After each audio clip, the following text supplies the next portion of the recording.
Assalamualaikum warahmatullahi wabarakatuh. Para pemirsa yang dirahmati Allah Ta'ala, berjumpa lagi dalam acara kajian tafsir Al-Quran. Bersama saya, Iman Mubarak Ahmad. Seperti biasa, kita tidak sendiri, melainkan akan ditemani oleh Bapak Mubalik kita, Maulana Wahid Yayang Sunendi. Assalamualaikum Pak Wahid. Waalaikumsalam warahmatullahi wabarakatuh. Apa kabarnya hari ini Pak Wahid? Alhamdulillah sehat Pak Iman. Alhamdulillah. Pak Wahid dan para pemirsa yang dirahmati Allah Ta'ala, dalam kesempatan ini kita akan sama-sama mengkaji berkenaan dengan firman Allah Ta'ala dari surah Al-Baqarah ayat ke-79. Namun sebelumnya saya akan bacakan ayat beserta terjemahannya dalam bahasa Indonesia. A'udzu billahi minasyaitonir rajim. Bismillahirrahmanirrahim. Wa minhum ummiyuna la ya'lamunal kitaba illa amaniya wa inhum illa yazunnun. Artinya, dan di antara mereka ada yang buta huruf. Mereka tidak mengetahui Alkitab kecuali beberapa khayalan palsu. Bahkan mereka hanyalah menduga-duga. Inilah Quran Surah Al-Baqarah ayat 79 beserta terjemahannya dalam bahasa Indonesia. Dalam kesempatan ini saya juga akan membacakan penjelasan ayat ini dari tafsir Jalalain. Di dalam tafsir Jalalain tertulis bahwa dan di antara mereka, di antara orang-orang Yahudi itu, ada yang buta huruf atau orang-orang awam yang tidak mengetahui Alkitab, maksudnya Taurat, kecuali angan-angan atau kebohongan belaka, yakni yang mereka dengar dari para pemimpin mereka, lalu mereka terima dan percayai. Dan tiadalah mereka, yakni dalam menentang kenabian Nabi Muhammad SAW dan soal-soal lainnya yang mereka buat-buat itu, kecuali hanyalah menduga-duga belaka, yakni dugaan yang tidak berdasarkan ilmu. Demikianlah penjelasan surah Al-Baqarah ayat 79 dari tafsir Jalalain. Selanjutnya kami persilakan kepada Pak Wahid untuk menjelaskan ayat ini menurut pandangan Hadrat Khalifatul Masih Ats-Tsani radhiyallahu anhu dari tafsir Kabir. Silakan Pak Wahid. Baik, jazakumullah. Bismillahirrahmanirrahim. Seperti biasa, Huzur sebelum menjelaskan sebuah ayat itu selalu diawali dengan penjelasan mufradat atau halelugot. Tetapi di dalam ayat ini Huzur langsung kepada penjelasan, langsung kepada tafsir ya. Jadi tidak menjelaskan lugot yang dipakai di dalam ayat ini. Jadi Huzur menjelaskan secara keseluruhan dari tafsir ayat ini bahwa makna ayat tersebut adalah bahwa di antara kaum Yahudi ini ada beberapa orang yang hanya memiliki pengetahuannya itu terbatas berkenaan dengan kitab-kitab mereka, yakni kitab-kitab Bani Israel. Artinya mereka tidak mampu memahami Alkitab tersebut dengan baik. Seolah-olah makna ummiyin di sini dibatasi dan tidak diartikan sebagai buta huruf yang tidak bisa membaca kitab sama sekali. Sebaliknya, kata ini mengacu pada orang-orang buta huruf yang tidak menguasai seluk-beluk bahasa dan hanya memahami makna-makna yang dangkal. Jadi secara keseluruhan Huzur menafsirkan ayat ini bahwa di antara kaum Yahudi itu ada beberapa orang yang hanya sebatas pengetahuannya itu terbatas, di mana mereka dalam membaca Alkitab mereka itu hanya sebatas membacanya saja tanpa memahami makna yang terkandung di dalam Alkitab tersebut atau di dalam Bible tersebut, sehingga mereka tidak memahami maksud dan tujuan dari setiap ayat yang terkandung di dalam Alkitab mereka itu. Oleh karena itu makna ummiyin atau ummiyun di sini sejatinya adalah buta huruf ya secara total. Tetapi di sini Huzur menyampaikan ini dibatasi bahwa pengetahuan mereka ini terbatas ya. Mereka hanya bisa membaca saja tanpa mengetahui makna yang sesungguhnya. Kemudian di sini pun Huzur menyampaikan bahwa dari ayat ini sejatinya seluruh umat muslim pun harus mengambil pelajaran. Karena kondisi umat Islam hari ini sama seperti yang dialami oleh kaum Yahudi pada waktu itu.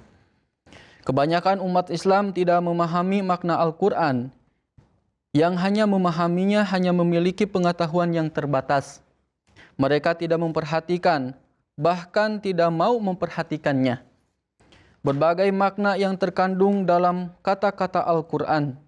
Sebaliknya, mereka yang mencoba memperhatikannya malah dianggap kafir. Sehingga khazanah Al-Quran terkunci, air yang mengalir darinya menjadi stagnan dan berbau busuk bagi mereka. Umat Islam tidak pernah berpikir mengapa sesuatu yang Al-Quran anggap sebagai aib bagi kaum Yahudi malah menjadi kebaikan bagi kaum umat Islam itu sendiri.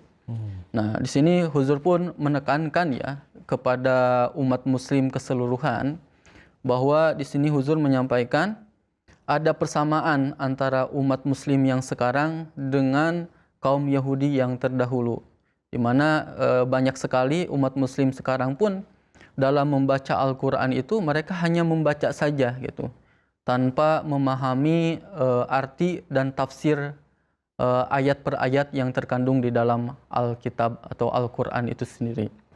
Ini yang dijelaskan oleh Huzur kita tercinta. Sebelum lebih lanjut, Huzur menjelaskan berkenaan dengan makna amani. Saya persilahkan Bapak Iman untuk menjelaskan atau menyampaikan tafsir yang lain berkenaan dengan ayat ini. Baik, Pak Wahid, jazakumullah.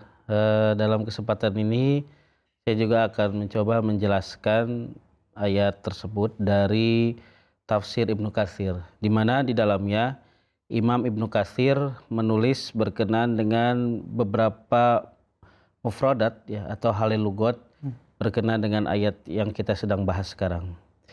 Yang pertama adalah wa minhum ummiyun, yakni di antara mereka ada yang buta huruf. Di sini Imam Ibnu Katsir membagi penjelasan tersebut ya kurang lebih ada 6 ya, pengertian dari ummiyun.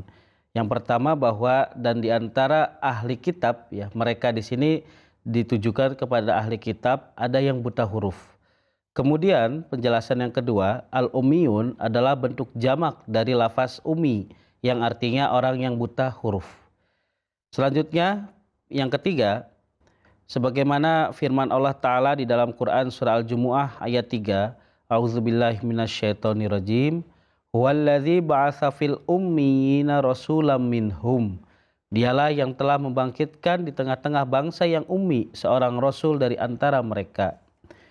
Nabi Muhammad SAW pernah bersabda, sesungguhnya kami adalah umat yang ummi. Kami tidak dapat menulis dan kami tidak dapat menghitung satu bulan itu segini, segini dan segini, yakni 30 hari. Nah, ini berkenaan dengan ummi di sini. Artinya benar-benar tidak bisa membaca dan tidak bisa menulis. Ya. Kemudian penjelasan yang lain lagi atau yang keempat, orang-orang Arab menisbatkan orang yang tidak dapat menulis dan membaca kepada ibunya karena disamakan dengan keadaan ibunya yang tidak dapat menulis tetapi bukan dinisbatkan kepada ayahnya. Selanjutnya yang kelima, orang-orang ummi adalah suatu kaum yang tidak percaya kepada Rasul yang diutus oleh Allah Subhanahu wa Ta'ala.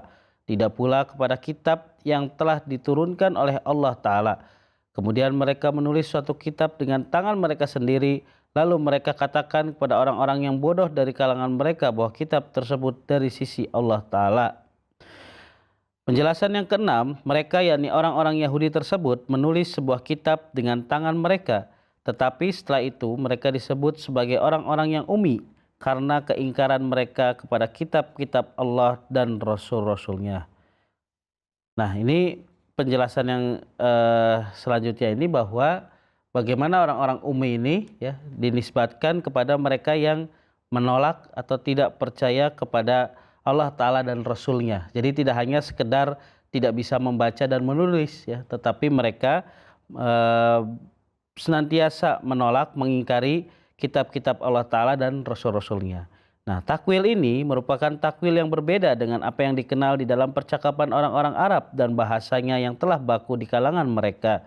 Demikian itu karena istilah ummi artinya ditujukan kepada orang yang tidak dapat membaca dan menulis, yakni buta huruf. Nah, Pak Wahid dan pemirsa yang dirahmati Allah Ta'ala, selanjutnya Imam Ibnu Katsir juga menulis berkenaan dengan kalimat yang selanjutnya, yakni la ya'lamunal kitab. Di sini beliau menjelaskan bahwa la ya'lamunal kitab yang memiliki pengertian mereka tidak mengetahui Alkitab, maksudnya adalah mereka tidak mengetahui apa yang terkandung di dalam kitab Taurat. Ya.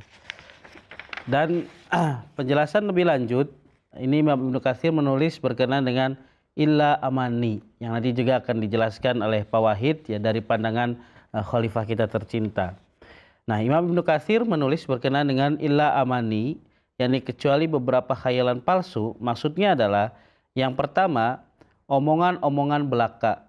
Kemudian kedua, hanya omongan yang keluar dari mulut mereka secara dusta. Dan yang ketiga adalah dusta atau kebohongan. Jadi amani di sini Imam Ibnu Katsir menjelaskan bahwa sama halnya seperti sebuah kedustaan atau kebohongan. Kemudian yang keempat, segolongan orang dari kalangan orang-orang Yahudi yang tidak mengetahui Alkitab atau Taurat barang sedikit pun, dan mereka berbincang-bincang hanya dengan dugaan belaka tanpa dasar dari kitabullah, mengatakan bahwa omongan bohong tersebut adalah dari Alkitab, padahal apa yang mereka katakan itu hanyalah omongan dusta belaka yang mereka duga-duga. Selanjutnya penjelasan yang kelima berkenaan dengan illa amani, yakni apa yang mereka katakan itu hanyalah angan-angan belaka yang mereka harapkan dari Allah Ta'ala, padahal mereka sama sekali tidak berhak untuk mendapatkannya. Keenam, mereka berangan-angan dan mengatakan kami adalah ahli kitab, padahal kenyataannya mereka bukan termasuk ahli kitab. Selanjutnya yang ketujuh, sesungguhnya orang-orang ummi itu ialah kaum yang disebutkan ciri-cirinya oleh Allah Subhanahu wa Ta'ala, bahwa mereka tidak sedikit pun memahami kitab yang telah diturunkan oleh Allah Ta'ala kepada Nabi Musa alaihissalam. Tetapi mereka membuat-buat kedustaan dan kebatilan, serta kedustaan dan kepalsuan. Dengan demikian berarti makna tamanni dalam ayat ini ialah membuat-buat kedustaan dan kepalsuan. Nah, jadi amani di sini yang dimaksudkan oleh Imam Ibnu Katsir sesuai penjelasan dari jumhur ulama atau mayoritas ulama bahwa mereka ini senantiasa mendustakan ayat-ayat Allah Ta'ala, mengatakan bahwa ini bersumber dari kitab Allah Ta'ala yang pada masa itu adalah dari Taurat ya. Tetapi sebenarnya itu adalah perkataan mereka sendiri atau angan-angan mereka sendiri ya, yang dalam hal ini berupa kedustaan dan kebohongan yang mereka buat-buat. Selanjutnya penjelasan yang ke-8, makna illa amani dibaca dengan tasydid dan takhfif, ialah illa tilawatan, hanyalah bacaan belaka. Kesembilan, mereka tidak mengetahui apa yang terkandung di dalam kitabullah yakni Taurat, dan mereka menemukan kenabian engkau hanya dengan menduga-duga saja. Kemudian Imam Ibnu Katsir juga menjelaskan berkenaan dengan makna wa in hum illa yazunun, yakni bahkan mereka hanyalah menduga-duga, yakni mereka hanya berdusta belaka dan mereka menyangka terhadap Allah Ta'ala dengan sangkaan yang tidak benar. Nah, Pak Wahid dan para pemirsa yang dirahmati Allah Ta'ala, inilah beberapa penjelasan yang ditulis oleh Imam Ibnu Katsir berkenaan dengan ayat ini dari penjelasan para ulama-ulama ataupun para sahabat-sahabat dari Nabi Shallallahu Alaihi Wasallam. Nah, selanjutnya saya persilakan kepada Pak Wahid untuk menjelaskan lebih lanjut berkenaan dengan ayat yang sedang kita bahas ini. Silakan Pak Wahid. Baik, Pak Iman. Alhamdulillah tadi kita sudah mendengar penjelasan dari Ibnu Katsir berkenaan dengan makna dari amani. Jadi banyak sekali ya yang beliau jelaskan. Di sini pun Hazrat Khalifatul Masih As-Tsani radhiyallahu ta'ala anhu menjelaskan beberapa makna dari kata amani sendiri ya. Di mana Huzur menjelaskan bahwa kata amani di sini berasal dari kata umniyatun. Jadi amani ini bentuk jamaknya, bentuk tunggalnya adalah umniyatun. Nah, umniyatun ini memiliki kurang lebih 4 arti yang beliau jelaskan ya. Arti yang pertama, sesuatu yang didambakan. Kemudian yang kedua, yang dimaksud dengan umniyatun itu adalah kebohongan. Kemudian makna yang ketiga adalah sesuatu yang dibaca. Dan makna yang keempat adalah tujuan. Nah, di sini Huzur menjelaskan salah satu makna dari umniyatun itu adalah ekspektasi atau harapan ya. Tadi ya disebut dengan sesuatu yang didambakan itu. Di sini Huzur menjelaskan dalam makna ini ummiyin memiliki arti yang umum dalam bahasa Arab, yaitu buta huruf secara total, yang tidak bisa menulis maupun membaca. Sebagaimana tadi yang telah dijelaskan, makna ayat ini adalah sebagian kaum Yahudi ada yang buta huruf, yang bahkan tidak bisa membaca kitab mereka, atau mereka bisa melafalkannya, tetapi tidak mengerti maknanya. Pengetahuan mereka tentang kitab hanya terbatas pada beberapa harapan saja. Artinya, mereka mengira bahwa hanya dengan membaca kitab Bani Israel tanpa memahami maknanya, atau dengan mendengarkannya dari orang lain, itu sudah cukup untuk menyelamatkan mereka, atau sebagai syafaat bagi mereka. Seolah-olah kitab Allah hanya membangkitkan harapan dalam hati mereka, tetapi tidak memberikan ilmu dan cahaya. Jadi salah satu makna umniyah itu harapan ya, harapan atau sesuatu yang didambakan. Nah, secara umum makna ummiyun yang dibahas di dalam ayat ini buta huruf secara total ya. Yakni di antara kaum Yahudi itu ada beberapa orang yang benar-benar buta huruf, ada beberapa orang yang memahami Al-Quran atau memahami Alkitab ya, memahami kitab mereka, tetapi hanya sebatas membacanya saja. Makna ini seolah-olah menjadi harapan bagi mereka. Jadi hanya sebatas membaca dan mendengarkan dari dakwah orang lain gitu, misalkan dari ulama-ulama mereka, mereka berharap hanya dengan membaca dan mendengarkan saja sudah menjadi syafaat bagi mereka. Nah, itu makna, salah satu makna dari umniyatun atau umniyatun ya, yang dibahas di dalam ayat ini. Jadi seolah-olah mereka ini sudah hanya cukup membaca Alkitab saja tanpa harus memahami arti dan tafsirnya. Itu sudah cukup, sudah bisa menjadi syafaat bagi mereka. Kondisi ini juga terjadi pada umat muslim hari ini. Ada banyak muslim yang bahkan tidak bisa membaca Al-Quran secara harfiah. Jutaan muslim yang bisa membaca kata-katanya tetapi tidak memahami maknanya. Kedua kelompok ini bahkan tidak berkeinginan untuk membaca dan memahami Al-Quran. Ketika mereka membaca Al-Quran tanpa memahami maknanya, atau bahkan tidak bisa melakukan itu dan hanya sesekali mendengar orang lain membacakan sebagian darinya, mereka merasa puas dan yakin bahwa mereka telah mendapatkan keselamatan karena mereka telah membaca atau mendengar Al-Quran. Padahal mereka tidak membaca Al-Quran, tetapi hanya melihat beberapa garis tinta atau mendengar naik turunnya suara, naik turunnya nada. Al-Quran adalah isi yang ditunjukkan oleh huruf-huruf dan kata-katanya. Jika seseorang tidak membaca isinya dan tidak memahami bahwa kata-kata Al-Quran itu memiliki arti, dia sama sekali belum membaca Al-Quran. Dan bagaimana bisa seseorang yang tidak mengenal kitab yang Allah kirimkan untuk membimbing dunia mengklaim bahwa ia berada di atas agama yang benar? Seseorang yang tidak mengerti makna dari Al-Quran seharusnya tidak membaca Al-Quran sama sekali. Nah, di sini Huzur menjelaskan seolah-olah ada persamaan ya antara kaum Yahudi dengan umat Muslim yang sekarang.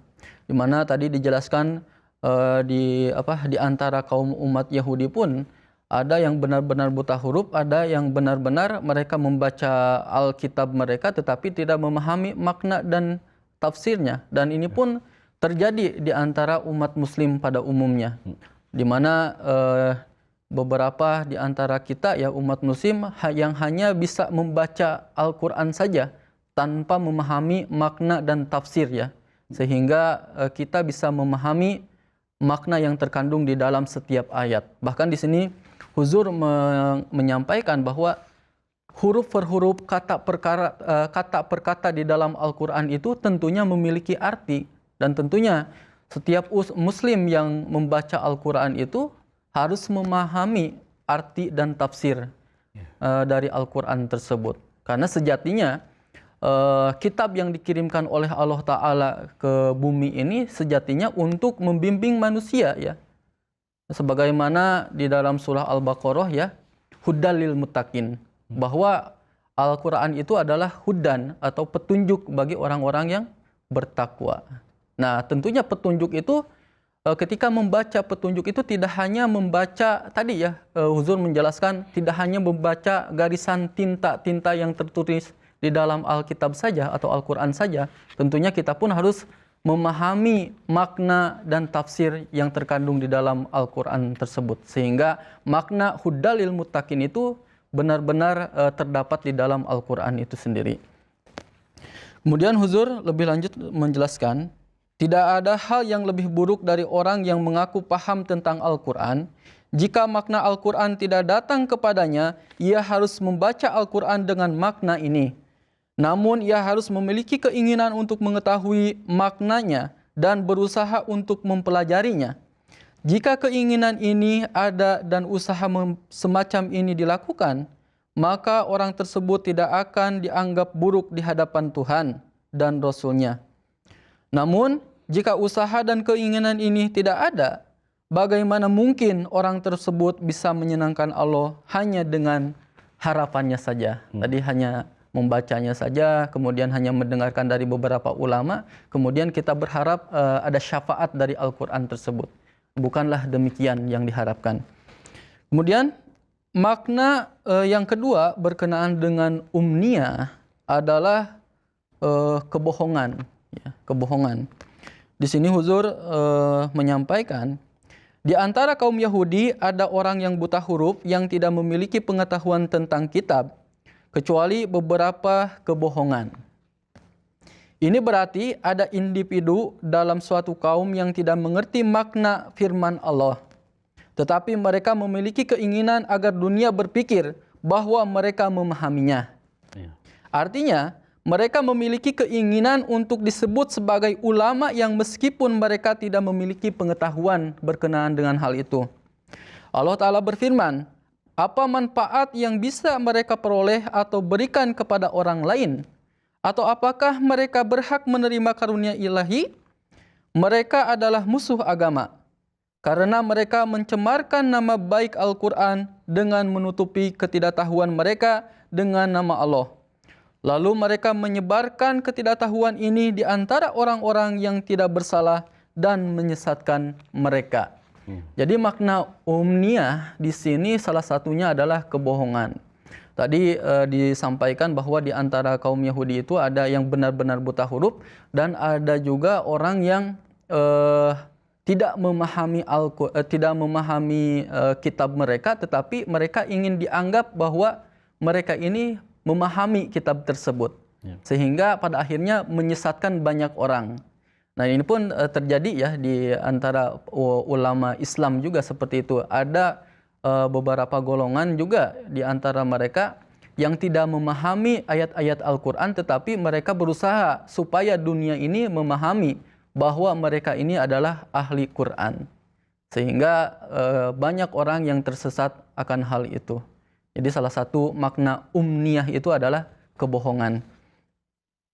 Sayangnya, jenis orang ini juga banyak di antara umat Islam hari ini. Ada orang-orang yang mengaitkan cerita-cerita palsu dengan Allah dan Rasul-Nya, lalu menyebarkannya kepada orang lain dan bersikeras agar mereka mempercayai cerita-cerita ini. mengimani dan mengikuti perintah-perintahnya.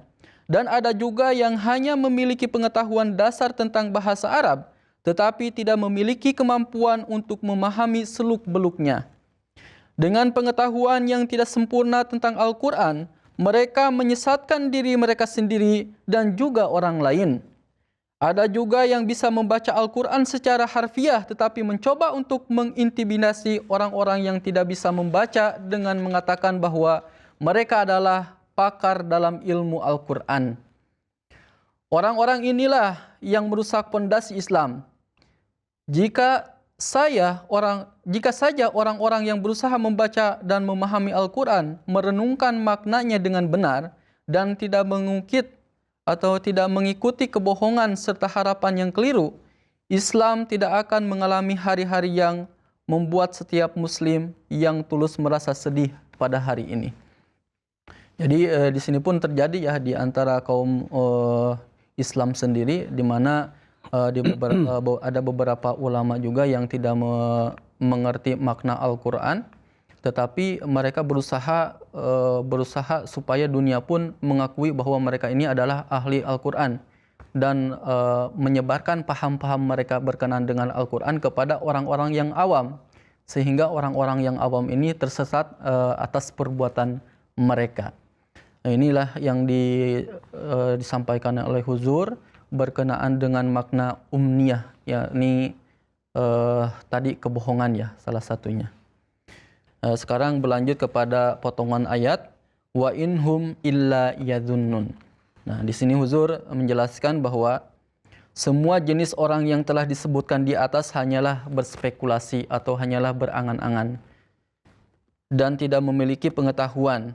Mereka yang tidak memiliki pengetahuan penuh tentang bahasa hanya berspekulasi. Dan mereka yang tidak memiliki pengetahuan sama sekali tentang bahasa, tetapi menganggap cerita-cerita yang mereka dengar sebagai firman Allah dan mencoba memenuhinya dalam pikiran mereka sendiri dan pikiran orang lain, juga hanya berspekulasi. Mereka berpikir bahwa orang yang memberitahu mereka pasti benar.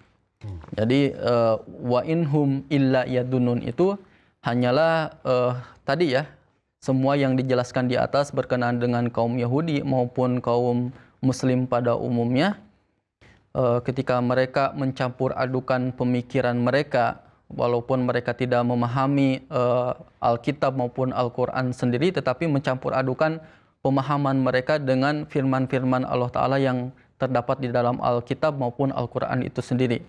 Nah, di sini Huzur menjelaskan bahwa itu semua adalah yadhunnun, hanyalah spekulasi, hanyalah angan-angan saja. Itu Pak Iman yang dijelaskan oleh Huzur kita tercinta berkenaan dengan ayat ini. Baik, jazakumullah Pak Wahid atas pencerahannya.